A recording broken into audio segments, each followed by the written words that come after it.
Hello everyone, welcome to Chetan Bharat learning. SA का जो module हमने स्टार्ट किया है, जो आपको पंजाब पीसीएस, यूपीएससी और अब हरियाणा एचसीएस के लिए प्रिपेयर करेगा कि आप एक अच्छा एसए लिख पाओ, उसका सेकंड लेक्चर स्टार्ट करते हैं आज।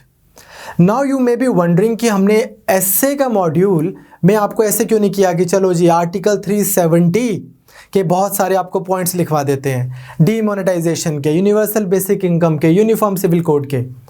वो इसलिए कहते हैं कि give me 6 hours to chop down a tree and I will spend first 4 hour sharpening the x.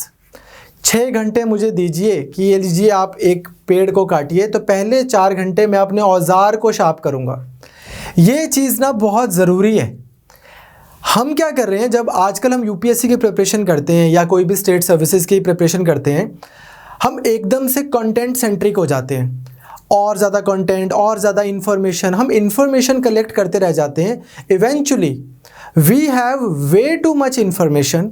In fact कई बार तो ऐसा होता है that we get so overwhelmed by the number of sources that we have, कि यहाँ के notes, उधर के नोट्स, ये वाली किताब, वो वाली किताब, कि हमारे पास इन्फॉर्मेशन तो बहुत है, उसको एग्जाम में यूज़ कैसे करना है।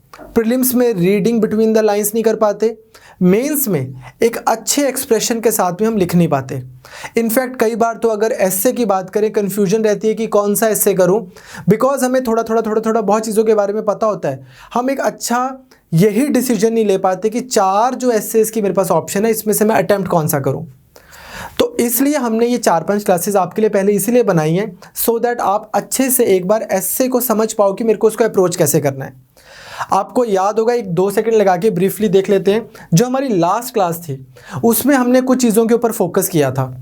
पहली चीज़ क्या थी कि हाँ, हम अपने को धीरे धीरे लिखना सीखेंगे कि कैसे through writing we will improve. Then one of the things we focused on in our last class was presentation, कि कैसे हमें जो अपने आइडिया को प्रेजेंट करना है वो।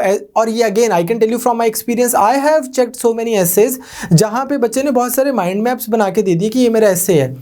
अब वो टीचर की रिस्पॉन्सिबिलिटी थोड़ी है कि वो उसको पैराग्राफ में कन्वर्ट करके अच्छे से सिस्टमेटिकली उसको पढ़ेगा। तो आपको प्रेजेंटेशन जब देनी है, हैंड राइटिंग के ऊपर भी काम करना है। Clear and legible hand writing होनी चाहिए, अप्रोप्रिएट कोट्स होने चाहिए। कोट्स, एनेक्डोट्स, कोई छोटे छोटे मिथ्स, लेजेंड्स से आप अगर स्टार्ट करते हो, उनको यूज़ करते हो to add flavour to your essay, it's a wonderful thing, but they should be used in context. हमने इस बारे में बात की थी। उसके बाद हमने किस बारे में बात की थी कि राइटिंग स्किल्स में एक reasonable amount of grammatical accuracy हमें चाहिए। ग्रामर नाजी नहीं हो आप, वो चलेगा, लेकिन जितना ज़्यादा आप इंप्रूव कर सकते हैं उतना बढ़िया है। अब ये कुछ हमने एग्जांपल्स दिए थे कि ऐसी छोटी छोटी एरर्स होती हैं जो मीनिंग भी चेंज कर देती है और एग्जामिनर को ऐसी फीलिंग भी देती है कि the student is not well read. तो हमने राइटिंग स्किल पे काम करना है। सेंटेंस फॉर्मेशन हमारी अच्छी होनी चाहिए, जिस पे हम आगे फर्दर लेक्चर्स में बात करेंगे। Then we also talked about clarity of thought. उसमें क्लैरिटी ऑफ थाट में मैंने आपको एक बात बोली थी, जस्ट टू रिवाइज, वो ये था कि कोई इशू है, से मान लो इशू है डीमोनेटाइजेशन का, क्लैरिटी ऑफ थॉट, या फॉर दैट मैटर कोई भी और ले लीजिए, GST is a better example, या कोविड के टाइम पे लॉकडाउन लग गया, उसके मेरिट्स का पता होना और उसकी डीमेरिट्स का पता होना does not make you a serious aspirant, या ऐसा एस्पिरेंट जिसका ऐसे एग्जामिनर चेक करेगा और बोलेगा कि बहुत अच्छा है। ये तो किसी को भी पता होंगे मेरिट्स और डीमेरिट्स, यहाँ पे तो बात खत्म नहीं हो जाती। उनकी एक असेसमेंट, मेरिट्स की और डीमेरिट्स की एक असेसमेंट हो आपके पास में, और उसके बाद आप किस चीज़ को थोड़ा सा फेवर करते हैं, किस चीज़ का आपको ये क्या लग रहा है, उसके बाद आपका कोई लॉजिकल कंक्लूजन बन रहा है कि नहीं बन रहा है। प्रैक्टिकेबल वर्केबल स्टैंड आपका होना चाहिए। Your writing style should not communicate ambiguity and confusion. ये हमने लास्ट क्लास में बात की थी। हाँ, आपको जब भी आप बोलोगे कि ये चीज़ बेटर है, यहाँ पे ख़त्म भी नहीं हो जाता, फुल स्टॉप नहीं लग जाता कि मुझे लगता है कि ये लॉकडाउन लगना चाहिए था या नहीं लगना चाहिए था, कुछ भी ऐसा। हालांकि ऐसा कोई क्या ही ऐसे बनेगा कि शुड देयर बी लॉकडाउन और not. I am just telling you an giving you an example. But whenever you are supporting an argument, there must be a justification। ऐसा तो नहीं है कि मेरा मन सा नहीं मान रहा, ये तो कोई justification नहीं होगी। तो if you are giving a practicable workable solution, you better be prepared with a clear, crisp, cogent way of expressing your justification as well, हमने इस पे बात की थी। उसके बाद हमने बात की थी कि अब बच्चों को व्यू पॉइंट बनाने में थोड़ी प्रॉब्लम होती है। Simple, your view point should be the one which is in harmony with the constitutional principles. Your answers must reflect that you are loyal to the constitution. आप सिविल सर्विसेज की तैयारी कर रहे हैं, ये कोर्स भी ऐसे लिखना, अब हम कोई PhD इन लिटरेचर थोड़ी हैं। हम आपको IAS के लिए, स्टेट सर्विसेज के लिए, HCS के लिए, PCS के लिए आपको ऐसे लिखना सिखा रहे हैं।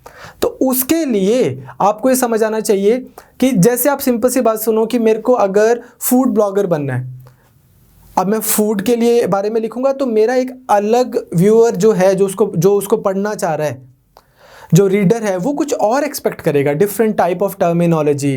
वो मेरे से एक्सपेक्ट करेगा कि मैं कितना कैलोरी कॉन्शियस लोगों के लिए लिख रहा हूँ कि नहीं लिख रहा, मैं टेस्ट कॉन्शियस लोगों के लिए लिख रहा हूँ कि नहीं लिख रहा, क्योंकि मैं फूड ब्लॉगर हूँ।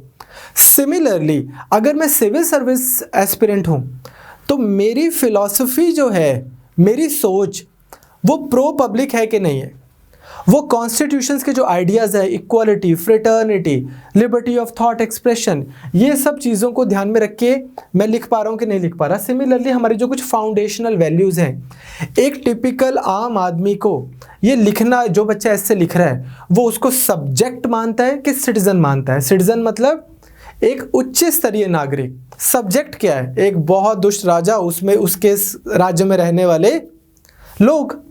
तो इस तरह से आपकी फिलॉसफी लिखते हुए, मैंने आपको कल की क्लास जो स्टार्ट की थी उसमें मैंने बोला था कि जब लोग ये हैंड राइटिंग से ये बता पाते हैं कि कोई भी पर्सन की पर्सनैलिटी क्या होगी, so you can well imagine कि कितना ही इजी होगा पूरा ऐसे पढ़ के आपका किसी के लिए ये बताना कि इस पर्सन का व्यू पॉइंट क्या है, ये कैसा स्टूडेंट है।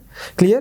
तो हाँ, और एक चीज़ आपने और याद रखनी है, मैंने लास्ट क्लास में भी शायद शेयर किया था, हमारे यहाँ चंडीगढ़ में साथ में एक इंस्टीट्यूट है Eicher, Indian institute of science and research, इस तरह से।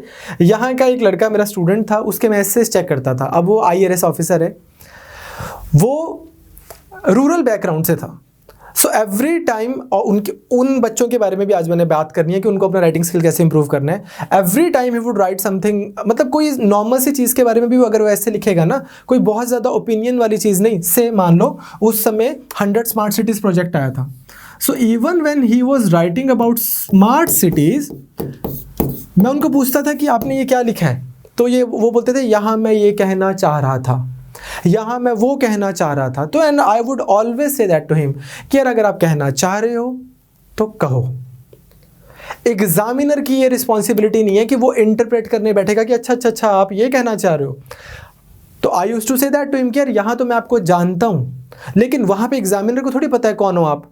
तो the responsibility of expressing your viewpoint, your knowledge, the information that you have in your repertoire, वो आपको वहाँ पे निकाल के देनी है, वो आपकी रिस्पॉन्सिबिलिटी है, एग्जामिनर की नहीं है। तो उन सब चीज़ों पे हम काम करेंगे। इसलिए हम आपको यहाँ पे पहले टेक्निक्स बता रहे हैं कि कैसी टेक्निक्स आपको यूज़ करनी है एक अच्छा एसे लिखने के लिए। फिर हम आपको ऑफ कोर्स बहुत सारे एसेस की प्रैक्टिस भी करवाएंगे, both philosophical essays as well as real life issues जैसे कि कोविड।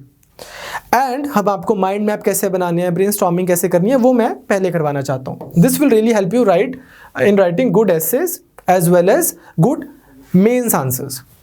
अब सबसे पहली जो प्रॉब्लम है, हम हिंदुस्तानी इंडियंस रिगार्डलेस ऑफ कि हम चाहे अपने कोई बिल्कुल देहात के सरकारी स्कूल में पढ़े हों या फिर one of the best schools in India, we tend to think in our mother tongue. Everybody for that matter, person tends to think in his or her mother tongue. अब हो क्या जाता है, बहुत स्टूडेंट्स के साथ में एक प्रॉब्लम होती है कि जब वो ऐसे लिखना स्टार्ट करते हैं, they first think in their native language and then they translate their thoughts into English and then they put it down on paper. Trust me, मैंने सच में एक बहुत अच्छे बच्चे के ऐसे में ये पढ़ा हुआ है कि जब ऐसा he was writing about this thing कि कैसे सिविल सर्वेंट्स को एक्ट करना चाहिए। कई बार वो करप्शन नहीं भी करते, पर एक इंप्रेशन जाता है कि वो करप्शन कर रहे हैं। तो उसमें उसने लिखा कि still it gives you an impression as if there is something black in lentil, दाल में कुछ काला है कर दिया, ऐसे नहीं करना हमने, ठीक।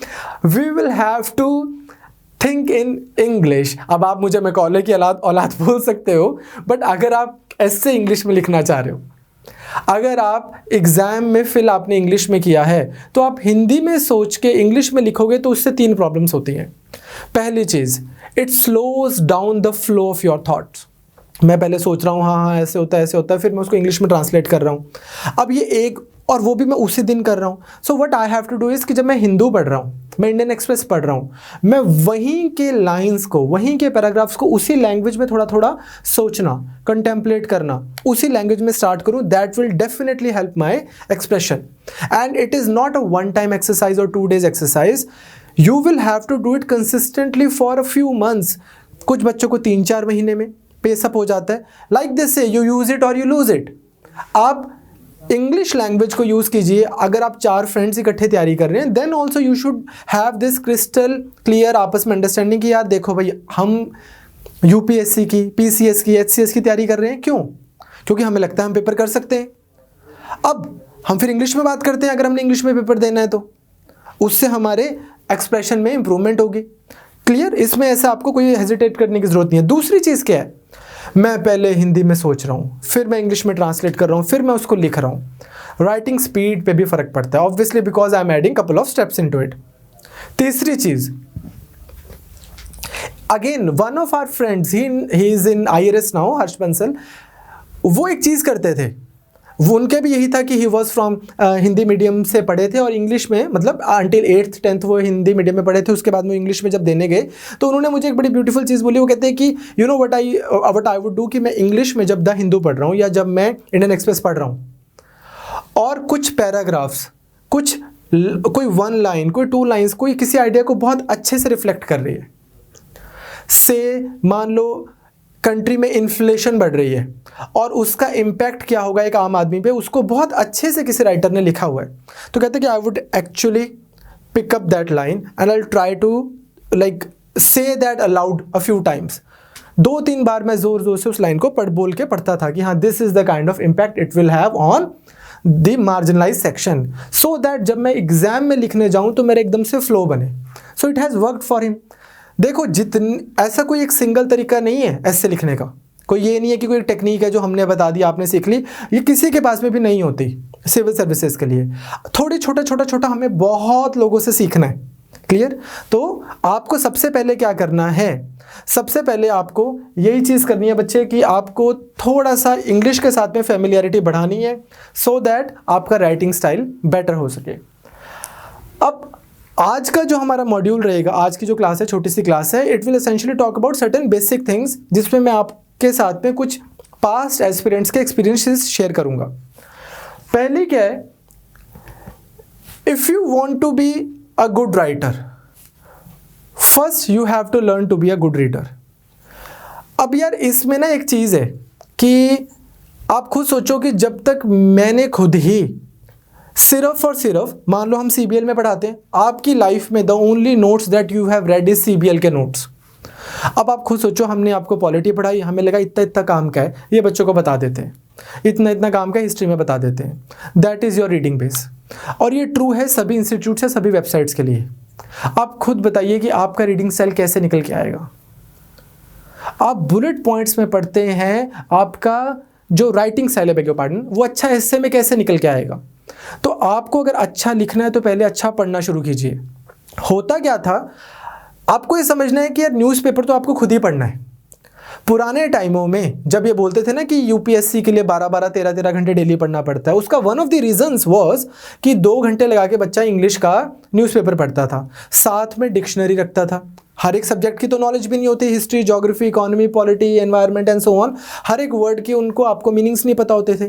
तो फिर वो डिक्शनरी रख रहा है, फिर वो उसको दोबारा पढ़ रहा है, फिर वो उसके नोट्स बना रहा है। ये सब करते करते 3-4-5 घंटे तो न्यूज़पेपर में लग जाते थे। अब क्या हो गया, बहुत सारे हमारे जैसे इंस्टीट्यूट्स हैं जो न्यूज़पेपर्स के एनालिसिस बना देते हैं, नोट्स आपको दे देते हैं, but that does not mean that you outsource the whole newspaper reading to others. इस तरह की vicarious reading will not take you anywhere. आपने खुद न्यूज़पेपर पढ़ना है। हाँ, नोट्स वाला जो है झंझट वो आपने अब हमारे जैसे वो लेबर करने वाले लोगों को आपने आउटसोर्स कर दिया कि चलो जी हम इस इंस्टीट्यूट के नोट्स पढ़ लेते हैं या इनके मैगजीन पढ़ लेते हैं या इन्होंने बुलेट पॉइंट्स बना रखे होंगे, but that does not mean that you don't read newspaper every day. Newspaper is indispensable. Clear? अब जब आप उसको पढ़ेंगे अच्छे से, आपको डिफरेंट, यहाँ पे क्या है, यहाँ पे हम 2 लोग हैं 3 लोग हैं, आपको मान लो सारे न्यूज़पेपर का एनालिसिस करा के दे देंगे। On the other hand newspaper में यार 100 पढ़े लिखे लोग लिख रहे हैं। That means you will be expose to hundreds of different writing styles. Suhasini Haidar ji अपने एक्सप्रेशन में लिखेंगे, सी राजा मोहन जी अपने एक्सप्रेशन में लिखेंगे, प्रताप भानु मेहता अपने एक्सप्रेशन में लिखेंगे, और यही ट्रू है सबके लिए। कभी कभी पी चिदम्बरम जी का आर्टिकल आता है, कभी कभी से अरुण शौरी जी का आता है, इस तरह से सब लोगों के आर्टिकल्स आते हैं। You will be expose to different view points. ये नहीं कि ये 2 काम के आर्टिकल किसी ने एनालाइज करके दे दिए और आपने पढ़ लिए। That is something that we don't support, हमें ऐसा लगता है। अब बात आती है कि चलो जी ठीक है, in order to write good I have to read good, so what should I read? Gautam Buddha ji बोलते हैं, कहते हैं कि when the student is ready teacher will appear. तो आपको भी ये समझना है कि अगर आज आप तैयार हैं पढ़ने के लिए तो आपको क्या पढ़ना है। वो बच्चे जो पंजाब पीसीएस मेंस दे रहे हैं इस साल, उनको तो थोड़ा अब कंसोलिडेट ही करनी है प्रिपरेशन। वो बच्चे जो एचसीएस दे रहे हैं इस साल, उनके लिए भी लार्जली ये ट्रू है। जो यूपीएससी दे रहे हैं 27 जून को, उनके लिए भी टू ग्रेट एक्सटेंट ये ट्रू है। बट अदरवाइज जो 22 में एग्जाम देंगे, बुक्स पढ़ो बच्चे। बहुत अच्छी अच्छी बुक्स आती हैं, बहुत सारी बुक्स जो इंडिया के बारे में बात करती हैं, इंडिया के एग्रेरियन कल्चर के बारे में बात करती हैं, सोशल डेवलपमेंट की बात करती हैं, कैपेसिटी बिल्डिंग की बात करती हैं। बहुत सारी अच्छी बुक्स जो आपको पता होनी चाहिए। अब क्या हो गया है ना, जो यूपीएससी प्रिपरेशन का कल्चर है वो बहुत ज़्यादा ऐसा हो गया कि इसके नोट्स कर लिए, ये कर लिया, बस मेरी तैयारी हो गई। ऐसा नहीं है। There is a reason why all the institutes are on some other plane और यूपीएससी कुछ और ही पूछ लेती है। ऐसे हमने हाईजैक नहीं होने देनी अपनी प्रिपरेशन। न्यूज़पेपर पढ़ना होता है, बुक्स पढ़नी होती है, उससे आपका कोड डेवलप होता है, आपका एक्सप्रेशन डेवलप होता है, आपका माइंड थोड़ा खुलता है। साल के प्रिपरेशन करने के बाद हमारे साथ आपको हमसे ज़्यादा आना चाहिए। अगर आपने सिर्फ वही 4 नोट्स पढ़े हैं जो यहाँ पे चेतन शर्मा ने आपको दे दिए, तो आप खुद सोचिए कि आप तो हमेशा मुझसे तो कम ही जानते होंगे। आपको 6 महीने में मैं इररिलेवेंट हो जाना चाहिए आपके लिए कि यार ये सर ने जो बताया इससे तो हमें 10 गुना ज़्यादा आता है, क्योंकि हमने 10 बुक्स और पढ़ी हैं। लेकिन सिर्फ पढ़ते भी नहीं रहना, उनको कंटेम्पलेट करना है, सोचना है उनके बारे में। You understand? एक्सप्रेशन से लेके, राइटिंग स्टाइल से लेकर all the way to the ideas, information सब आपको पता होनी चाहिए। आपको बहुत, खुद भी आप देखोगे कि आपको फील होगा कि yes you have grown exponentially over से 3-4 months. Second, I have already talked about newspapers. अभी मैं धीरे धीरे बताऊंगा कि मैं क्यों बोल रहा हूँ, आपको क्यों पढ़ना चाहिए। प्रीवियस ईयर एसेस के उठा के, क्वेश्चंस उठा के कि किस टाइप के टॉपिक्स आते हैं। थर्ड, यार आज की डेट में ये चीज़ सबसे ज़्यादा अवेलेबल है और सबसे कम एक्सप्लोर्ड है। से टेड टॉक्स होती हैं या बहुत बड़े डिग्नेटरीज आते हैं संसद टीवी पे, जिसको अब संसद टीवी बोलेंगे हम, राज्यसभा टीवी या लोकसभा टीवी होता था। बड़े बड़े expert, experienced civil servants. I am not talking about those जिनका पिछले साल पेपर हो गया और वो बोलते हैं कि यार मेरे तो से गर्लफ्रेंड ने मेरे को सपोर्ट किया, मेरा पेपर हो गया, ये यहाँ से मैं इस इंस्टीट्यूट से पढ़ा, उस इंस्टीट्यूट से पढ़ा। क्योंकि एक IAS एस्पिरेंट आपको 100 इंस्टीट्यूट्यूट्स पर ये वीडियो बनाते दिख जाएगा। उनकी बात नहीं मैं कर रहा हूँ। I am talking about those who have served for years. Let's say मान लो इंडिया के कोई हेल्थ सेक्रेटरी हैं, उन्होंने बहुत साल काम किए, उन्होंने पोलियो इरेडिकेशन के बारे में अपने व्यू दिए, कोई टॉक्स दिए कि किस तरह से हम इन चीज़ों को इरेडिकेट करते हैं, हमने क्या कुछ सही किया, how did we get it right. अब आप उन एक्सपर्ट्स के ओपिनियंस, उनके एनेक्डोट्स सुनते हो, पढ़ते हो। सुनना भी पढ़ने के बराबर ही है इन दिस केस। मान लो कोई गावी में इंडिया के कोई बहुत बड़े पुराने IAS जो हों, जो हेल्थ डिपार्टमेंट में काम किया, वो काम कर रहे हैं, WTO में कोई काम कर रहे हैं, उनकी कोई स्पेशल डिस्कशन डिबेट आई हुई है, हमें उनसे सीखना है।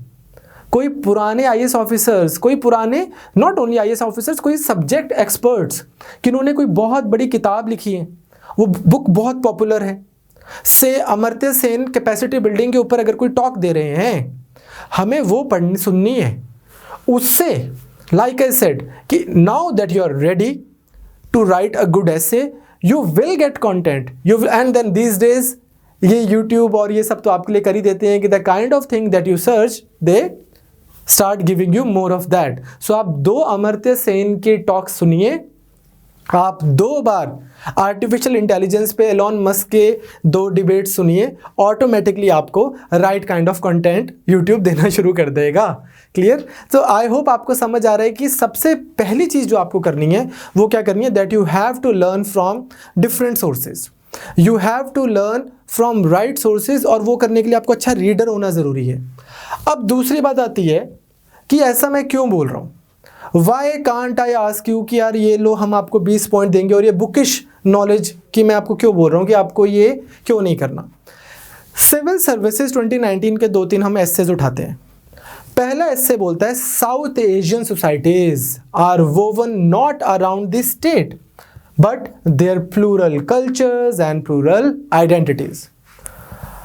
अब अगर आप न्यूज़पेपर पढ़ते हैं, आप अच्छी मैगजीन्स पढ़ते हैं, जैसे आप फ्रंट लाइन पढ़ लेते हैं, योजना पढ़ते हैं, तो कभी ना कभी कहीं ना कहीं अगर आप पॉलिटिकल साइंस ऑप्शनल बैकग्राउंड के नहीं भी हो तो कहीं ना कहीं कोई आपको हमजा लावी का कॉन्सेप्ट दे देगा कि यार Asians, Pakistani societies, Indian societies, south Asian societies in general, इनके बारे में उनका क्या कहना है। इसी तरह की बहुत सारी चीज़ें आपको एक्सपोज हो जाएंगी। जैसे मैं आपको एक छोटी सी बात बोलता हूँ, ये हमजा लावी का एक कॉन्सेप्ट है जिसको हम बोलते हैं over developed state. Over developed state. अब आप इंडिया की बात कीजिए, पंजाब पीसीएस के बच्चे भी देख रहे हैं इसको, एचसीएस के बच्चे भी देख रहे हैं, आई एम अज्यूमिंग। हमारी सरकार, स्टेट क्या बोलती है? Homosexuality your choice. हमारी सरकार क्या बोलती है? Right to privacy, fundamental right. हमारी सरकार क्या बोलती है? Live in relationship, your choice. Intercaste marriage, your choice. भाई एक इंडिविजुअल के पास ये फ्रीडम है। कौन बोलता है ऐसा? सरकार, state. On the other hand society क्या इसी पेस पे आगे बढ़ रही है? सोसाइटी क्या बोलती है? Homosexuality taboo. हमारी सरकार ट्रांसजेंडर्स के लिए लॉज लेके आती है या लेके आ रही है, काफ़ी progressive laws. On the other hand आपने देखा है कि ट्रांसजेंडर्स अनफॉर्चुनेटली किस सिचुएशन में रहते हैं इंडिया में। लिव इन रिलेशनशिप गवर्नमेंट की अप्रूवल है बट सोसाइटी में it will raise eyebrows, like बहुत सारे लोग इसको मतलब फ्राउन अपॉन करेंगे। सिमिलरली से इंटरकास्ट मैरिजेज, सोसाइटी स्टेट के तो आउटराइटली अप्रूवल है, सो मच सो कि स्पेशल एक्ट्स भी बना रखे हैं, कर लो जी स्पेशल मैरिजेज में इंटर रिलीजियस शादी करनी है, special marriages act and all that. On the other hand unfortunately समाज की अगर आप बात करो तो वहाँ पे क्या हो रहा है? समाज में ऑनर किलिंग्स भी हो जाती हैं and then all that. So but say if you go to Sweden, if you go to Denmark, if you go to UK, if you go to all these states, there you will see that state and society वो दोनों के बीच में एक तालमेल है। So मेरा point क्या है? इस ऐसे में आप ये लिख के आओगे नहीं लिख के आओगे, मैं अब उस पर नहीं बात कर रहा हूँ। मेरा पॉइंट ये है कि इस तरह के बहुत सारी चीज़ें होती हैं, बहुत सारे कॉन्सेप्ट्स होते हैं, बहुत सारे एनेक्डोट्स शेयर किए जाते हैं न्यूज़पेपर्स वगैरह में और बड़ी सारी डिबेट्स में, जिनको पढ़ के सुन के अच्छे वर्ड्स में एक्सप्रेस करना आपको आता है। तो ये आपको करना है सबसे पहले। दूसरा देख लो आप, ऐसे 2019 में आया है, neglect of primary health care and education in India are reasons for its backwardness. छोटे बच्चों को जब आपने पढ़ाया ही नहीं, छोटे बच्चों को जब आपने हेल्थ ही नहीं दी, every second girl in India is anaemic. हर दूसरी लड़की हिंदुस्तान में उसके पास आयरन की कमी है। उसमें आपने देखा होगा बेसिक हेल्थ जो एडोलेसेंट जो वुमेन की हेल्थ इश्यूज है इंडिया में वो एड्रेस नहीं है, and then so on. And similarly education, उनका निगलेक्ट ऐसा है जिससे कि इंडिया काफ़ी पिछड़ा हुआ है। अब अगेन इस ऐसे को अच्छे से करना है तो मैं कैसे करूं? डोंट यू थिंक कि अगर कोई आर्टिकल आया है अमर्त्य सेन ने, महबूबुल हक ने या किसी भी और सोशल डेमोक्रेट ने काफ़ी डिटेल में इसके बारे में लिखा है, किसी ऐसे पर्सन ने, जैसे वो विनय सत्यार्थी हैं, जैसे जिनको नोबेल मिला हुआ हो एजुकेशन में काम करते हुए, किसी को हेल्थ सिस्टम में जिसने बहुत ज़्यादा काम किया हो प्राइमरी हेल्थ में, उनकी कोई डिस्कशंस, उनकी डिबेट्स, उनके व्यू पॉइंट्स, उनका राज्यसभा टीवी में इंटरव्यू, ये मेरे काम की चीज़ है। और इसमें आपने ये नहीं करना होता कि यार एक कोई इंस्टीट्यूट है इंक्लूडिंग आर्स कि ये मेरे को ना राज्यसभा की 4 चीज़ें के पॉइंट्स, बुलेट पॉइंट्स बना के दे देंगे। वो दे देंगे, वो मना नहीं कर रहे हैं, but that should only supplement what you are supposed to do on your own. तीसरी चीज़ आपको ऐसे आया था, biased media is a real threat to Indian democracy. अब again right kind of articles पढ़ने। अगर इसी चीज़ पे आप वैसे उन सब में पढ़ जाओगे, गोदी media, this media, that media, liberals वाले ऐसे, एनडीटीवी, ये उस सब में पढ़ोगे तो आपको एक अच्छा एक्सप्रेशन, अच्छा आर्टिकल नहीं लिख के आ पाओगे। On the other hand, if you are reading और watching a no nonsense discussion और एन आर्टिकल, अगर इसके ऊपर कहीं पे भी, तो आपको पता लगेगा कि हाँ यूके में क्या इन्वेस्टिगेशंस हुई हैं, पूरे दुनिया में मीडिया की रेगुलेशन को लेके, क्योंकि मीडिया की फ्रीडम बहुत इंपॉर्टेंट है, बट सेल्फ रेगुलेशन को लेके क्या क्या लेजिस्लेशंस आए हैं, how differently other countries are tackling this issue and so on. Clear. अब फिर उसके बाद में आता है आपको आर्टिकल आर्टिकल बोल रहा हूँ, ऐसे आपके एग्जाम में आया था, rise of artificial intelligence, the threat of jobless future और better job opportunities through reskilling and upskilling. तो अगर आप देखो कि ये वाले एसेस के आपको टॉपिक्स आ रहे हैं, अब जितना कोई भी बच्चा किसी भी अच्छे इंस्टीट्यूट में पढ़ लेता है, जब वो हिस्ट्री डिटेल में कर लेता है 1 महीना लगा के, geography, economy, polity, environment, culture, security issues, science and tech, ethics, है ना, international relations, governance, disaster management, जब वो सब कुछ कर लेता है, कुछ ना कुछ तो वो हर चीज़ के बारे में लिखाएगा, बट कुछ ना कुछ से मार्क्स थोड़ी आ रहे हैं, कुछ ना कुछ से रैंक थोड़ी निकल रहा है। रैंक किस चीज़ से निकल रहा है? जब इंफॉर्मेशन तो है, उसको बहुत स्मार्टली प्रेजेंट किया गया है। तो it takes 2 to tango, we are there to support you, but आपने ये समझना है कि आपको खुद पढ़ना है, और वो पढ़ना कहाँ से है? न्यूज़पेपर से पढ़ना, देखना क्या है? सनसद टीवी, राज्यसभा टीवी, इस तरह की राइट काइंड ऑफ चैनल्स। अब आप बोलोगे सर बहुत मुश्किल लगता है पढ़ना, nothing in life worth doing is easy. अगर ईजी होता तो सभी कर लेते। क्लियर। अब एक चीज़ आती है कि कितनी डिटेल में पढ़ना है, कितनी डेप्थ में जाना है। से मान लो आपको इस बार ऐसे आ जाता है article 370 abrogation and future, J&K का फ्यूचर के ऊपर ऐसे करके आपको एक टॉपिक दे दिया उन्होंने। अब आपको कितना पता होना चाहिए? I would suggest that you should know something of everything and everything of something, as they से।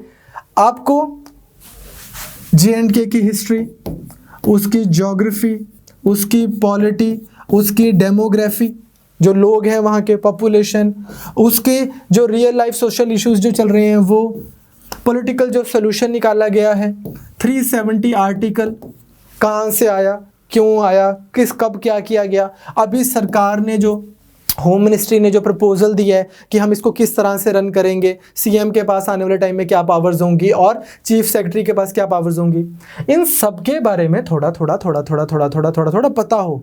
जब आपको इन सब के बारे में थोड़ा थोड़ा पता होगा, फिर J&K की हिस्ट्री, इसकी ज्योग्राफी, इसकी जियो स्ट्रेटेजिक सिग्निफिकेंस, इसकी पॉलिटी सो फार जो रही है, ठीक, डेमोग्राफी, कौन से एरिया में कौन से लोग ज़्यादा रह रहे हैं, किस एरिया में, लद्दाख डिफरेंट क्यों है J&K से, and then so on. Society, economics, लोग कैसे पैसे कमा रहे हैं, कैसे उनकी और ज़्यादा इंप्रूवमेंट हो सकती है, 370 आर्टिकल कहाँ से क्यों आया, कब आया, एंड ये सब चीज़ों को आप ज़्यादा सिस्टमेटिकली लिख पाओगे। If you just know about कि हाँ 370 था और 370 हटा दिया और ब्ला ब्ला ब्ला, वो फिर थोड़ी बहुत मतलब आपको नहीं आता इतना, वो झलक जाता है, अनफॉर्चुनेटली वो झलक जाता है। अब तो पहली चीज़ आपको ये पॉइंट जो है डिस्कशन का ये है कि आपको पढ़ना न्यूज़पेपर है, आपको अच्छी डिबेट्स देखनी है, अच्छी डिस्कशंस देखनी है, और उस कितने डेप्थ में देखना है, that you should know something of everything. Civil services हमारी कंट्री में जर्नलिस्ट एक एग्जामिनेशन है जहाँ पे आपको किसी एक सब्जेक्ट का बहुत ज़्यादा एक्सपर्ट नहीं माना जाता, बट आपको सब चीज़ों के बारे में बेसिक अंडरस्टैंडिंग होनी चाहिए। नंबर 1 क्लियर है आपको? अब मैंने पढ़ लिया, अब मैं क्या करूं इसका? अब इसको करना है आपने एनालाइज। एनालिसिस पावर आपके पास होनी चाहिए, और ये भी कोई ऐसी चीज़ नहीं है जो 1 मिनट में हो जाएगी। It pains me when I see कि बच्चे किसी टीचर को बोलते हैं इंक्लूडिंग अस कि हमारे लिए ये एडिटोरियल के एनालिसिस बना दो ना। सर एडिटोरियल की लैंग्वेज मुश्किल लग रही है, इस एडिटोरियल के पॉइंट्स निकाल के मेरे को सिंपल पॉइंट्स बता दो कि क्या लिखा है। एनालिसिस के तो बनाने की मैं खुद कोशिश करूंगा। You don't go to a gym and you say to a trainer कि ये ले भाई मैंने यहाँ पे 15,000 रुपये जिम के दे दिया, अब मेरे लिए अपनी बॉडी बना ले, मेरे लिए वेट उठा लो, लिफ्टिंग कर लो और मेरे मसल्स बन जाएंगे। I am assuming I have never been to a gym. My point is आपके लिए एडिटोरियल्स, आर्टिकल्स सिंप्लीफाई किए जाने चाहिए। एनालिसिस आपको बनाने होते हैं, आपको करने चाहिए, क्योंकि पेपर में कौन से 20 क्वेश्चन आपके सामने प्रकट होंगे ये किसको पता है? किसी को नहीं पता। तो जब आपकी एनालिसिस पावर ही नहीं होगी, आप सवाल देखोगे लेकिन उसके लिए आंसर क्या आना चाहिए वो ही नहीं आपको पता, मज़ा नहीं आएगा। तो इश्यूज हैं डीमोनेटाइजेशन, जीएसटी, ट्रिपल तलाक, सिटीजनशिप अमेंडमेंट एक्ट, इन सब चीज़ों इस तरह के हम आपको करवाएंगे, पॉइंट्स करवाएंगे, आपको ये भी बताएंगे कि एनालिसिस कैसे किया जा सकता है। जैसे एक सिंपल सी चीज़, कोई भी टॉपिक है, आपने अपने पर्सनल बायस, अपनी पर्सनल प्रेफरेंस को हटा के उसको पढ़ना है। हाँ, कोई चीज़ होली कुरान नहीं है। अब आपके न्यूज़पेपर में कोई आर्टिकल आया हो ट्रिपल तलाक का, जिसने बताया कि ट्रिपल तलाक कितनी सही चीज़ थी, पर कहीं ना कहीं तो कोई आर्टिकल आया होगा जिसने लिखा होगा ट्रिपल तलाक जितनी खराब चीज़ थी। Hence that is why it's an issue. Citizenship amendment act कितना ज़रूरी है अफगानिस्तान, बांग्लादेश और पाकिस्तान में रह रही माइनॉरिटीज़ के लिए, इसको लेके एक पूरा आर्टिकल भरा हुआ है। तो कहीं ना कहीं दूसरा आर्टिकल ये भी होगा कि यार इसमें प्रॉब्लम्स क्या है।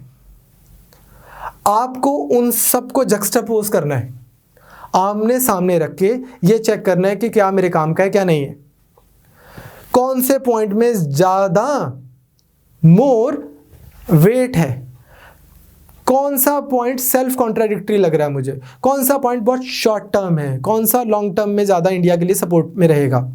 तो इस तरह से आपने उसकी एनालिसिस करनी है। अब बात आती है कि एनालिसिस करके मुझे कंक्लूजन नहीं बनाना आ रहा, ये बड़ा ईजी है आपके पेपर के लिए। Again go back to the first lecture. कोई भी चीज़ है, लेट्स से मैं मार्क्सिस्ट हूँ, मेरे को किसी भी चीज़ का कंक्लूजन बनाना है और मुझे पहले पता है कि ये जो आर्टिकल जो पढ़ा जाएगा ये मार्क्सिस्ट ने पढ़ना है, तो मैं क्या करूँगा? मैं कंक्लूजन ही वैसा बनाऊँगा कि यार hence see capitalism the evil guys. मैं कैपिटलिस्ट हूँ और मेरे को कोई आर्टिकल पढ़ना है और मुझे कंक्लूजन बनाना है किसके लिए कि यार कल को मुझे कैपिटलिस्ट एक कोई सोसाइटी है उसको ज्वाइन करना है, तो मैं क्या बोलूँगा? Look hence the liberty is getting jeopardised, so हमें लिबर्टी को बचाना है। इसी तरह से मान लो मेरे को नक्सलवाद ज्वाइन करना है, तो मैं रेडिकल चीज़ें लिख रहा हूँगा। मुझे ये क्लैरिटी होनी चाहिए कि ये जो मेरा व्यू पॉइंट बन रहा है, ये मैं व्यू पॉइंट बना रहा हूँ, ये मैं क्यों बना रहा हूँ, मैं इस आर्टिकल को क्यों पढ़ रहा हूँ? क्योंकि मुझे कल को एडमिनिस्ट्रेशन ज्वाइन करनी है, मुझे सिविल सर्वेंट बनना है। तो सिविल सर्वेंट के जो व्यू पॉइंट्स हैं उसके कुछ चीज़ें असेंशियली आपके आइडियाज़ में होनी चाहिए। वो क्या है? आप एनालाइज कीजिए, कोई भी चीज़ परफेक्ट नहीं होती, और बाहर खड़े होके न्यूज़पेपर खोल के, चाहे कांग्रेस की गवर्नमेंट हो चाहे बीजेपी की गवर्नमेंट हो, चाहे कोई मेहनती आईएएस ऑफिसर ने पॉलिसी बनाई हो या किसी दूसरे ने बनाई हो, कुछ भी किसी ने भी किया हो, बाहर खड़े होके उसको सारा टाइम क्रिटिसाइज़ करना बहुत आसान है। आपसे एक अदरवाइज एक एक्सपीरियंस शेयर करता हूँ। कल हमारे यहाँ पे एक सर क्लास बनाने आए, उन्होंने क्लास बनाई, वो 15 मिनट के बाद वो बाहर चले गए। वो बोलते सर मैं आज एक चीज़ कन्फेस करना चाहता हूँ। मैंने कहा हाँ जी। कहते कि मैं आया था और मैं आपकी वीडियोस देखता था, तो मुझे लगता था कि ये कंटेंट तो अच्छा पढ़ाते लेकिन मैं इनसे बहुत अच्छा एक्सप्रेस कर दूंगा। नाउ आई एम रियलाइजिंग कितना डिफिकल्ट है। तो point is then he did not of course continue the recording. The point is otherwise like is a good teacher. The point is बाहर से कुछ भी क्रिटिसाइज करना बड़ा आसान है। अरे इंडिया बेकार है, यूके को देखो, इंडिया बेकार है, यूएसए को देखो, इंडिया बेकार है, डेनमार्क को देखो, इंडिया बेकार है, मार्स को देखो, जुपिटर को देखो, ये सब आसान है। आपको ये समझना है कि वो लोग जो देश की सरकारों में काम कर रहे हैं, हमारे एग्जिस्टिंग ब्यूरोक्रेट्स, एग्जिस्टिंग जो इतनी बड़ी गवर्नमेंट मशीनरी काम कर रही है, वो भी तो इस इंडिया में रहते हैं। उनको भी लग रहा होगा कि यार कुछ अच्छा किया जाए, पर कुछ सिस्टमिक स्ट्रक्चरल चैलेंजेस होंगे, कुछ तो स्ट्रक्चरल चैलेंजेस होंगे इंडिया में, तभी चीज़ें उतनी अच्छी नहीं है। उनको हमें अप्रिशिएट करना है। हाँ, स्कोप ऑफ इम्प्रूवमेंट तो बहुत ज़्यादा रहेगा। तो आपका जो व्यू पॉइंट है, आई वुड सजेस्ट, अगेन मैंने पहली क्लास में बोला था कि जो चीज़ आपको हमारी पसंद आएगी आप रख लेना, जो नहीं पसंद आएगी छोड़ देना। आईएएस के पेपर के लिए आप कोई जर्नलिस्ट नहीं बनने जा रहे हो, आप कोई से मान लो गवर्नमेंट क्रिटिक नहीं बनने जा रहे हो। आईएएस के पेपर में आपका जो व्यू पॉइंट रहेगा, it should be towards incremental improvement rather than some radical change, सब चोर हैं, सब ऐसे हैं, कंट्री बेकार है, ऐसा वाला नहीं होना चाहिए। I was only yesterday I was talking to someone, I live in Chandigarh, and I was telling someone that मेरे पूरे 7 पुश्तों ने इतना टैक्स नहीं दिया होगा जिसने से पीजीआई के 4 कमरे बन जाते या एक डिपार्टमेंट बन जाता। पर जब भी प्रॉब्लम होती है, खुदा ना खास्ता हम जाते हैं पीजीआई के इस डिपार्टमेंट में, उस डिपार्टमेंट में। क्यों? क्योंकि देश के नागरिकों ने टैक्स दिया है, देश की पब्लिक मशीनरी ने सोचा कि चलो पीजीआई बनाया जाए। सिमिलरली 34 सेक्टर हमारे यहाँ पे लाइब्रेरी है सरकार की, बच्चे बैठ के पढ़ते हैं। वो बच्चे जो पढ़ रहे हैं, वो लोगों ने टैक्स दिया और किसी ने इन्विजन किया कि एक अच्छी सी लाइब्रेरी बनाई जाए ताकि वो बच्चे जिनके घर में एक्स्ट्रा रूम नहीं है पढ़ने के लिए, वो आके पढ़ सकें। And likewise incremental change, gradual improvement, ये एक सिविल सर्वेंट की से एक्सपेक्ट किया जाता है, ना कि ये कि जैसे मूवीज़ में ग्लोरीफाई करते हैं कि ओवरनाइट सब चेंज कर दिया, ये कर दिया। ठीक है, वो सब नहीं है। आप 24 घंटे के चीफ मिनिस्टर नहीं बन रहे हो, पहली चीज़ ये। तो आपके थोड़े से बहुत ज़्यादा out of the box radical change के बारे में आप ज़्यादा नहीं बोलेंगे। Second, it should B inclined towards administration rather than against it. Again, अब आप ये बोल सकते हो मिनिमम गवर्नमेंट मैक्सिमम गवर्नेंस, कि यार सरकारी खर्चा, रेवेन्यू जो हमारा एक्सपेंडिचर है वो कम से कम होना चाहिए। इसमें कोई बुराई नहीं है, कोई बुराई नहीं है ये बोलने में, अगर आपका व्यू पॉइंट है कि हाँ probably disinvestment is the way forward, कोई बुराई नहीं है। पर जब आप इस तरह से बोलने लग जाओगे कि यार सरकारी बेकार है, दैट इज समथिंग जो पेसिमिज्म नहीं होना चाहिए। अब आपको लग रहा होगा बहुत बच्चों को कि ऐसा कौन नहीं बोलता है, तो ट्रस्ट मी, मैंने बहुत ऐसे पढ़े हैं। ठीक, तो बच्चे बोलते हैं rather than against the administration।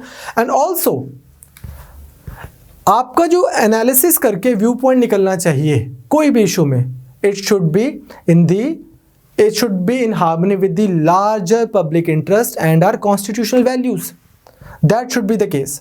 तो अब आपको कोई भी टॉपिक मिलेगा, आपने क्या करना है, उस टॉपिक के बारे में जब ऐसे लिखना है तो आपने ध्यान रखना है कि यार ये चीज़ें जो हैं, ये सिविल सर्विसेज वाली एस्पिरेंट का ऐसे लग रहा है कि नहीं लग रहा। अब इसके बाद आपने एक और चीज़ करनी है, आपने ऐसे लिख लिया, आपने उसके बाद दोबारा उसको पढ़ने नहीं बैठ जाना कि मैं देखूँ मैंने कैसा लिखा है। You must give your self 3 to 4 days gap. Always review your essay.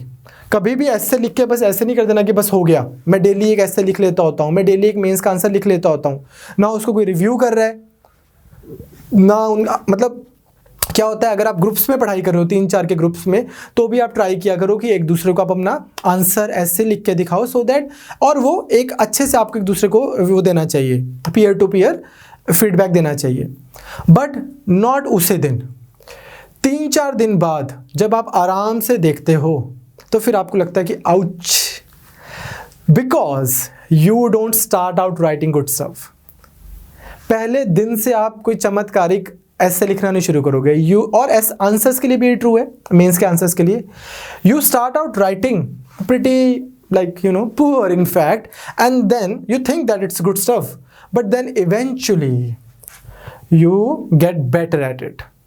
so सबसे important trait जो है ना, आप आज हमारे साथ तैयारी करनी शुरू कर रहे हो, हमें नहीं चाहिए कि आप एक दिन 18 घंटे पढ़ रहे हो और उसके बाद आप 6 दिन पढ़ नहीं रहे और फिर आप मेरे को 5 दिन पढ़ नहीं रहे हो और फिर आप मुझे बोल रहे हो सर मेरे 3 घंटे डेली की एवरेज आ जाती है। ये कोई 3 घंटे की एवरेज नहीं है। I would rather have you studying 3 hours every day, 4 hours every day, 5 hours every day, instead of 1 day और 2 days स्टडिंग 20 घंटे और उसके बाद में फिर हफ्ता पढ़ ही नहीं रहे। Because persistence is important. Persistently आपने आंसर्स लिखने हैं, परसिस्टेंटली आपने एसे को अटेम्प्ट करना है। हम आपको टॉपिक्स देते रहेंगे, आपने लिखते रहना है। इनफैक्ट ये वीडियो जो एसे वाली हैं, इसको यूट्यूब पे डालने का एक रीज़न यही है कि आप अपने एसेस लिख के इन वीडियोस के नीचे कमेंट में भी लिख सकते हो।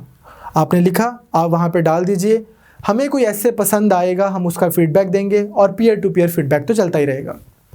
नेक्स्ट, चलिए अब पेपर के पॉइंट ऑफ व्यू से एक अच्छा ऐसे कैसे लिखा जाता है।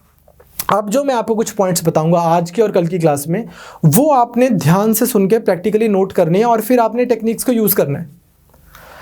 सबसे पहली चीज़, लाइक दिस से, आई am not a very good writer but I am an excellent री राइटर। मैंने जीएसटी के ऊपर बहुत अच्छा आर्टिकल पढ़े हुए हैं, मैंने फिस्कल फेडरलिज्म या फेडरलिज्म, कोऑपरेटिव फेडरलिज्म के ऊपर बहुत ज़्यादा अच्छे आर्टिकल्स पढ़े हुए हैं। Now I can create a really nice good 2000 words का एसे ऑन से फेडरलिज्म। लेकिन इसमें कुछ गलतियां कर देते हैं बच्चे। सबसे पहली, एग्जाम में नॉर्मली आपको ऑप्शंस दी जाती हैं। You will be given options कि ये लो भाई 4 एसेज हैं, इनमें से कोई एक कर दो। ये लो 4 एसेज और हैं, इनमें से कोई एक कर दो। I have taught students political science optional. Options में एक ऐसे दिया हुआ है नॉन अलाइंड मूवमेंट। आज से कुछ साल पहले यूपीएससी में था, आप चेक कर लेना। नॉन अलाइंड मूवमेंट के ऊपर ऐसे की ऑप्शन दी हुई है। Students decide to not do it on non aligned movement but on something else. आप पॉलिटिकल साइंस के स्टूडेंट हो, आपसे अच्छा नॉन अलाइंड मूवमेंट के ऊपर कौन लिख के आ सकता है? और ऐसा भी नहीं है कि उनको आता नहीं है, बहुत अच्छे से आता है। क्यों नहीं किया ये वाला ऐसे? सर मुझे लगा कि एग्जामिनर को लगेगा कि हाँ हाँ ये तो पॉलिटिकल साइंस का स्टूडेंट है, इसको तो आता ही होगा, तो इसलिए मैंने किसी और इशू पे लिख दिया। ये उधेड़ बुन में क्यों लगे हुए हो? आपको ऐसे आता है, आप उसका अच्छा एनालिसिस कर सकते हो, अच्छा इंट्रोडक्शन, अच्छा बॉडी, अच्छा कंक्लूजन, आपको बाकियों से बेटर इसको ऑप्शन आती है, आप लिखिए। तो सबसे पहला ब्लंडर तो यही बच्चे कर देते हैं कि राइट ऐसे ही सिलेक्ट नहीं करते 4 ऑप्शंस में से। सिमिलरली अगेन, मैंने आपको लास्ट क्लास में भी एग्जांपल दिया था, इंडिया के बॉर्डर डिस्प्यूट्स पे ऐसे आया एंड पॉलिटिकल साइंस बैकग्राउंड का बच्चा जो है एक, वो उसको करके ही नहीं आया, वो कोई और ऐसे अटेम्प्ट कर रहे हैं। मैंने कहा ये क्यों किया? उसमें मुझे लगा मैं इनोवेट सा कर दूंगा, पर मज़ा नहीं आया सर, बाद में ना सही नहीं हुआ ऐसे। भाई सबसे पहला ये क्या है, ये जब आप तैयारी कर रहे होते हो तो जो मैं बातें बोल रहा हूँ आपको बड़ी ऑर्डिनरी लगेंगी। जब आप पेपर देते हो उस दिन आपको समझ आएगा कि हाँ यार इतनी इतनी चीज़ों ने ही डिसाइड कर दिया कि मेरा पेपर होना था कि नहीं होना था। सबसे पहले सिलेक्शन ऑफ ऐसे, ऑप्शंस हैं, वो ऐसे सिलेक्ट करना है जिसमें 2 चीज़ों की आपको क्लैरिटी हो। पहली चीज़, proper understanding of the topic. What do I mean by that? अभी मैं ये नहीं बोल रहा हूं कि आपके पास उस एसे का कंटेंट पढ़ा है कि नहीं पढ़ा, आपने उस विषय के ऊपर, उस टॉपिक के ऊपर हैव यू रेड सफिशिएंटली और not. I am not on that plane. I am saying do you even understand वो ऐसे कह क्या रहा है, वो टाइटल, वो वन लाइनर, वो स्टेटमेंट बोल क्या रही है। विजडम फाइंड्स ट्रुथ, आपको समझ नहीं आया इसका क्या मतलब है, but you go and like you right on and on and on and on about this thing. अब नॉलेज जो है टॉपिक की वो होनी बहुत जरूरी है, पर उससे पहले ऐसे का टाइटल पूछ क्या रहा है, लिखना क्या है मेरे को। ये थोड़ी है कि अच्छा विजडम के ऊपर ऐसे आ गया है या ट्रुथ के ऊपर ऐसे आ गया है और मैं सब कुछ लिख दूं। गांधी जी के कोट्स भी लिखाया था मैं सारे, सॉक्रेटिस के कोट्स भी लिखाया था मैं सारे, knowledge is virtue and this and that. वो लिखना है पर किसी कॉन्टेक्स्ट में लिखना होगा। तो पहले तो आपको ऐसे का मतलब समझना होगा। वो स्टेटमेंट जो आपको सेंस नहीं बनाएगी, उस स्टेटमेंट के ऊपर आप ऐसे नहीं लिख के आओगे। 4 ऑप्शंस में से कोई एक स्टेटमेंट तो होगी जो आपको सेंस बनाएगी, तभी आप मेंस लिख रहे हो, आप इतना पढ़े हुए हो, otherwise you would not have been able to write the mains in first place. That statement which is making the most sense to you, उसके ऊपर आपने ऐसे लिखना है। अब स्टेटमेंट है reality does not conform to the ideal but it conforms it. मुझे समझ ही नहीं आई स्टेटमेंट, मान लो, और मैं इसके ऊपर ऐसे लिखाया एंड ट्रस्ट मी ऐसा हुआ है, ऐसा होता है, ऐसा होता रहेगा अनलेस आप इसको समझो। सेकंड चीज़, अब मुझे समझ आ गया, मुझे उस इशू के बारे में नॉलेज भी होनी चाहिए। राइज ऑफ आर्टिफिशियल इंटेलिजेंस के ऊपर अगर मेरे पास ऐसे आया है, राइज ऑफ आर्टिफिशियल इंटेलिजेंस पे मुझे ऐसे आया और मुझे आर्टिफिशियल इंटेलिजेंस के बारे में सफिशिएंट चीज़ें ही नहीं पता, मैं क्या कर रहा हूँ, मैंने क्यों पिक किया है ये? तो knowledge of the topic very very important. Knowledge के लिए यहाँ पे आई थिंक कि आपको हमारी जीएस क्लासेस की बहुत हेल्प होगी।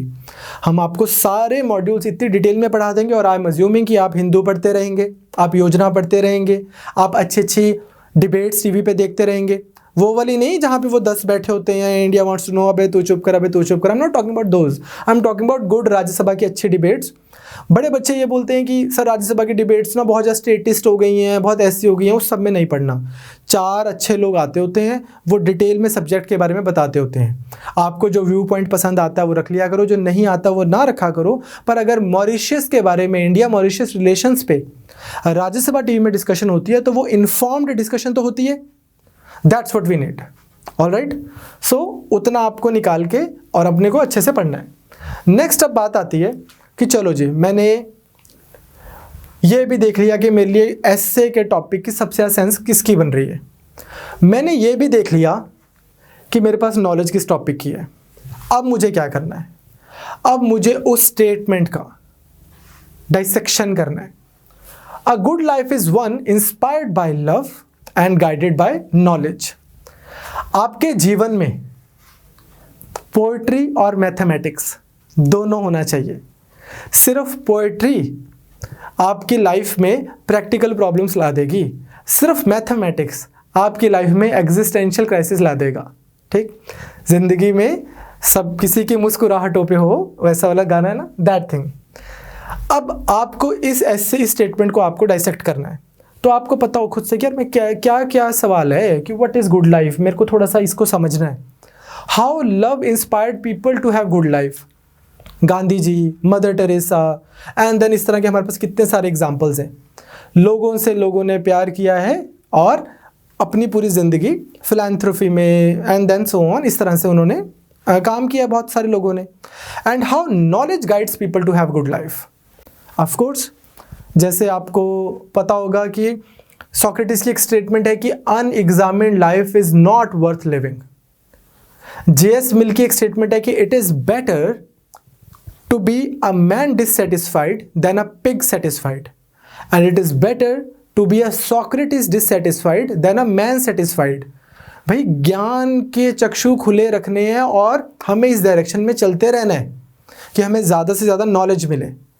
हाँ, नॉलेज वाला बंदा थोड़ा डिससेटिस्फाइड रहेगा compare to ignorance is bliss वाला, खाओ पियो ऐश करो वाला शायद ज़्यादा खुश रहेगा, बट वो अच्छी लाइफ वर्थ लिविंग नहीं है। क्लियर? अब जब आप इस तरह से डाइसेक्ट करोगे, ये आपको अब एस्से के लिए ब्रेनस्टॉर्मिंग करने में, अभी आपने एस्से लिखना शुरू नहीं किया, अभी आप साइड पे ब्रेनस्टॉर्मिंग कर रहे हो, अपने माइंड मैप्स बना रहे हो, क्या क्या मैं लिखूंगा, उसमें आपको बहुत हेल्प होगी, क्योंकि अब आपने जो टॉपिक है एस्से का उसको डाइसेक्ट कर दिया। अब फिर बात आती है ब्रेनस्टॉर्मिंग क्या है। इस पे मैं आपसे नेक्स्ट क्लास में 10 मिनट बात करूंगा। कन्वेंशनल थिंकिंग क्या होती है, लिटरल थिंकिंग क्या होती है आपको, लेकिन मैं एक एग्जांपल देता हूं। अदरवाइज मान लो मैं आपको बोलता हूं मुझे कुछ खाना है। अब आप जब मुझे आंसर्स दोगे कि, तो आप मुझे बोलोगे कि क्या खाओगे, कहाँ से खाओगे, कितनी भूख है, दिस दैट ये वो। हम ना मुद्दे पे पहुंचने में थोड़ा समय लगा सकते हैं। ऑन दी अदर हैंड, अगर मैं आपको बोलूँ कि मुझे साउथ इंडियन खाना खाना है, और अगेन मतलब I will give you example from my city, तो आप मुझे बोलोगे कि हाँ इस सेक्टर में, चंडीगढ़ में इस सेक्टर में ये वाला रेस्टोरेंट है साउथ इंडियन, ये वाला इस सेक्टर में ये वाला रेस्टोरेंट है। अब all of a sudden I have got tangible points with me. तो बड़ी बार बच्चे आते हैं, वो बोलते हैं कि सर ऐसे उस टाइम लिखने लगे, पॉइंट्स ही नहीं दिमाग में आ रहे थे। उसका रीज़न क्या है? हमारे दिमाग में पॉइंट्स क्यों नहीं आते जब हमने पढ़ा हुआ होता है? बिकॉज हम बहुत ओपन एंडेडली ऐसे सोचने लग जाते हैं। If only I had a flow chart कि मैं जब भी कोई टॉपिक आएगा मैं इस तरह से इस पॉइंट के ऊपर सोचूंगा। एंड हमेशा पॉइंट्स यही नहीं होते कि सोशली स्पीकिंग, ठीक, पॉलिटिकली स्पीकिंग, इकोनॉमिकली स्पीकिंग, ऐसे फिलोसफिकल भी तो हो सकता है। तो मेरे को ब्रेनस्टॉर्मिंग कैसे करनी है, दैट पर्टिकुलर थिंग, उसके ऊपर हम कल थोड़ी सी बात करेंगे, क्योंकि आज का लेक्चर फिर अननेसेसरी डाइग्रेस हो जाएगा। एक लास्ट पॉइंट, हम 3-4 क्लासेस में ऐसे लिखना भी शुरू करेंगे। एक लास्ट पॉइंट मैं आपको आज बोलना चाहता हूँ, वो ये है स्ट्रक्चर ऑफ द एसे। हर एक एसे में एक इंट्रोडक्शन होता है, एक body which is the soul of the whole essay, and conclusion. अब यहाँ पे क्या है बच्चे कि अदरवाइज तो हम देखेंगे कि कोई परफेक्ट इंट्रोडक्शन, कोई परफेक्ट बॉडी, कोई परफेक्ट कंक्लूजन नहीं होता, पर एक अच्छे इंट्रोडक्शन के कुछ ट्रेट्स होते हैं, एक अच्छे कंक्लूजन के कुछ ट्रेट्स होते हैं। What are those? सबसे पहले, मतलब अगेन इस पे भी हम दोबारा बात करेंगे। सबसे पहले अभी रिसेंटली मैंने 4-5 दिन पहले ही PCS मेंस एक बच्चा क्वालिफाई कर रहा है, उनके लाइक 275 मार्क्स बन रहे हैं, तो उन्होंने मुझे ऐसे भेजा। सबसे पहले मुझे लगा कि यार इसके 275 नंबर बन रहे हैं, जो कि बहुत अच्छे मार्क्स हैं PCS मेंस क्वालिफाई करने के लिए, Punjab PCS। But writing style इतना हिला पड़ा है। कैसे? 2-3 पैराग्राफ, तो ये देखो यहाँ पे मैंने एक फॉन्ट साइज में कुछ लिखा हुआ है, से मान लो ये फॉन्ट साइज है 32, मान लो, आई डोंट नो, और फिर मैंने ये एक दूसरा फॉन्ट साइज लिख दिया 12। ऑल ऑफ अ सडन आपको फील हो रहा है कि अरे क्या लिखा है सर ने, क्या कीड़ियां सी मारी हैं। ठीक, पॉइंट इज दिस, आपने 2 पैराग्राफ लिख दिए ये बड़े बड़े अपने एस्से में, उसके बाद आप 1 लाइनर से लिखी जा रहे हो, 2-2 लाइन्स में पॉइंट लिखी जा रहे हो। कोई स्ट्रक्चर तो होना चाहिए। एग्जामिनर को पढ़ने के लिए संघर्ष नहीं करना चाहिए। The examiner mustn't struggle while reading your एसे। उसको बहुत अच्छे से आपकी प्रेजेंटेशन, आप क्या लिख रहे हो और किस फ्लो में लिख रहे हो, वो अच्छे से समझ आना चाहिए। तो है क्या इंट्रोडक्शन, बॉडी और कंक्लूजन है। These introductions, bodies and conclusions are further divided into paragraph. Now एक चीज का आपने ध्यान रखना है कि हर paragraph, every paragraph must have at least one cohesive idea। एक पैराग्राफ में आप एक आइडिया शुरू करो और उस आइडिया को खत्म कर दो। वो 2.5 पैराग्राफ में एक आइडिया खत्म हो रहा है, या एक पैराग्राफ में एक आइडिया से खत्म हुआ, दूसरा आधा खत्म हुआ, ऐसे नहीं करेंगे हम। So your paragraph should neither be too long nor too short। Clear? ये तो हम करेंगे ही नहीं कि हम 2-3 पैराग्राफ्स इतने बड़े बड़े लिख दें और फिर 1-2 पैराग्राफ बिल्कुल ही 1-1 लाइन, 2-2 लाइन के। उससे आपका जो एस्से है वो प्रेजेंटेबल भी ज़्यादा लगेगा, वो देख के ऐसा लगेगा कि किसी ने पेंटिंग की हुई है। उससे ही already there will be smile on examiner's face and you will already be in his good books कि हाँ इसने कुछ ठीक ही लिखा होगा। चलो नेक्स्ट आता है अब इसमें ओरिजिनलिटी एंड क्रिएटिविटी। आपके एस्से में ये 2 चीज़ें भी चाहिए, but what do I mean by that? Originality से मेरा मतलब ये नहीं है कि आप बोलो कि मैं एक नई कोविड की एक वैक्सीन मैं बताता हूँ आपको। एक बाबा जी हैं, ठीक, वो उनकी दवाई सबको दे देते, सब ठीक हो जाते। ओरिजिनलिटी का मतलब ये भी नहीं है कि आपको 3D प्रिंटर पे ऐसे आया तो आपने बोला कि 3D प्रिंटर खरीदो, उससे एक 3D प्रिंटर बनाओ, 3D प्रिंटर वापस दे आओ। ठीक, मेरा पॉइंट क्या है? आपको चीज़ें सॉल्व नहीं करने बैठ जाना वहाँ पे। अगर हिंदुस्तान के बड़ी बड़ी प्रॉब्लम्स के सॉल्यूशंस एक 4 पेज के एस्से में होने पॉसिबल होते तो वो हो चुके होते। You understand? आपको लेकिन अपने राइटिंग स्टाइल में ओरिजिनलिटी लेके आनी है। उसका मतलब क्या है? आपसे एग्जामिनर ये नहीं एक्सपेक्ट कर रहा कि आप ऑलरेडी जी रामचंद्र गुहा हो, आप प्रताप भानु मेहता हो, आप ऑलरेडी आप बहुत बड़े फेमस ऑथर हो, बहुत ओपिनियनेटेड हो, आप एक्सपीरियंस्ड हो, आप मैच्योर हो। नो, वो आपसे एक्सपेक्ट करता है कि आप सिंसेयर हो, आइडियलिज्म है आपके अंदर, एनर्जी है, ऑप्टिमिज्म है, यूथ है, वो सब चीज़ें आपने इंटैक्ट रखनी है। एक अच्छा हम्बल एस्से लिख के आना है और आपके एस्से की लैंग्वेज ऐसी होनी चाहिए that this is my humble understanding of this topic. इस टोन में आपके जब ऐसे होते हैं ना कि ये देखो इससे बढ़िया ऐसे कोई ढूंढ के दिखाओ ना। ओरिजिनलिटी का मतलब क्या है कि आपने एज अ स्टूडेंट ऐसे लिखना है, एज अ मास्टर ऐसे नहीं लिखने लग जाना वहाँ पे कि यार मैं बताता हूँ ये टॉपिक है क्या असली। क्लियर? और दूसरी बात आती है क्रिएटिविटी। व्हेन आई से creativity, again I do not mean कि आप इलॉजिकल कुछ भी नया ऐसा ही कुछ लिखा है जो टॉपिक जो एग्जामिनर रिलेट ही नहीं कर पा रहा है। No, but you should read articles and make key notes. कोई भी आप अच्छे आर्टिकल्स पढ़ते हो, आप कोई अच्छे डिबेट सुनते हो, उसके बाद आपने नोटिस किया होगा, लेट्स से मान लो राज्यसभा टीवी पे देश विदेश में एक वो आ रही है डिस्कशन आ रही है, और कि यार इंडिया के लैटिन अमेरिका जो है, पूरा कॉन्टिनेंट जो वो वाला है साउथ अमेरिका, वहाँ पे बहुत ज़्यादा एग्रेसिवली हम रिलेशनशिप परसू नहीं कर रहे हैं। और उसमें कोई वो हैं वहाँ पे डिप्लोमेट हैं, वो अपना कोई एक्सपीरियंस शेयर कर रहे हैं कि जब मैं अर्जेंटीना में वो ब्यूरोक्रेट था तो ऐसा हुआ, एक बार मेरे पास ये आके लोगों ने बोला, वो बोला, इस तरह से। अब आप उस स्टोरी को you keep that with you. अगर किसी ऑफिसर ने, किसी बड़े ऑफिसर ने, किसी आईएएस ऑफिसर ने न्यूज़पेपर में कोई आर्टिकल लिखा है, और मान लो वो चाइल्ड एंड वुमेन वेलफेयर में काम करते हैं, उन्होंने किसी बच्चे की स्टोरी लिखी है कि इस बच्चे को देखो हमने थोड़ा सा सपोर्ट किया और ये आज ये एक चीज़ कर गया, you keep that story with you. कोई अच्छे कोट्स आपको मिलते हैं, you keep them with you. कोई आपको मैथोलॉजिकल छोटी सी स्टोरी आपको पता लगती है, you keep that with you. कोई फलसफा, कोई अच्छा सा आपको पता है, कोई इंडिया के इंटीरियर से कोई अच्छी स्टोरी, कोई लेजेंड, ये सब चीज़ों को आप अपने पास रखते हो। Depending on the requirement in the exam, आप उसमें क्रिएटिवली उसको लिख के आते हो। तो आपका जो एसे है, it is not a collection of information but an expression. उसमें बस ये नहीं है कि ये लो मैंने इन्फॉर्मेशन लिख दी सारी की सारी, ये देखो इंडिया के रूरल एरियाज़ में हेल्थ का ये हाल है। नो, आप कुछ कोट्स भी लिखते हो, आप कुछ छोटी छोटी केस स्टडीज़ लिखते हो, कोई एक एग्जाम्पल लिखते हो, फिर जो आपका एसे निकलता है वो सोलफुल एसे होता है। क्लियर? सो आई होप कि आपको थोड़ा सा समझ आ रहा है कि मैं बोल क्या रहा हूँ, कि और ये कुछ सेंस भी बना रहा होगा आपके लिए। Because trust me, like I said in the beginning of the lecture, पहले आपके औजार स्ट्रांग होने चाहिए, आपका दिमाग, आपका माइंडसेट, आपको क्लैरिटी हो कि मेरे को लिखना क्या है। पॉइंट्स आपको बहुत मिल जाएंगे, हम अच्छे अच्छे एसेस लिख लेंगे।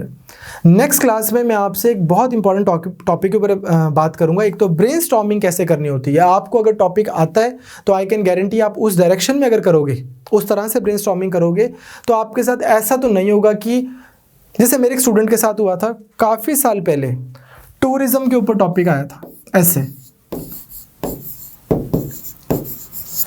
बहुत सारे ऐसे पॉइंट थे जो उनको आते थे, वो नहीं लिख के आ पाए बिकॉज ब्रेनस्टॉर्मिंग अच्छे से नहीं की। मेडिकल टूरिज्म के बारे में बात ही नहीं की, जैसे उन्होंने इको टूरिज्म के ऊपर बात ही नहीं की, वाटर स्पोर्ट्स के ऊपर इंडिया के पोटेंशियल पे बात ही नहीं की। बहुत सारी ऐसी चीज़ थी जो लिख सकते थे वो, पर नहीं लिख के आ पाए बिकॉज ब्रेनस्टॉर्मिंग अच्छे से नहीं कर पाए जब वो ऐसे लिखने से पहले। तो आई एम होपिंग कि अगले 2-3 लेक्चर्स में आपको हेल्प होगी, and then we will start making some mind maps about some important topics. I will see you in the next class. Take care.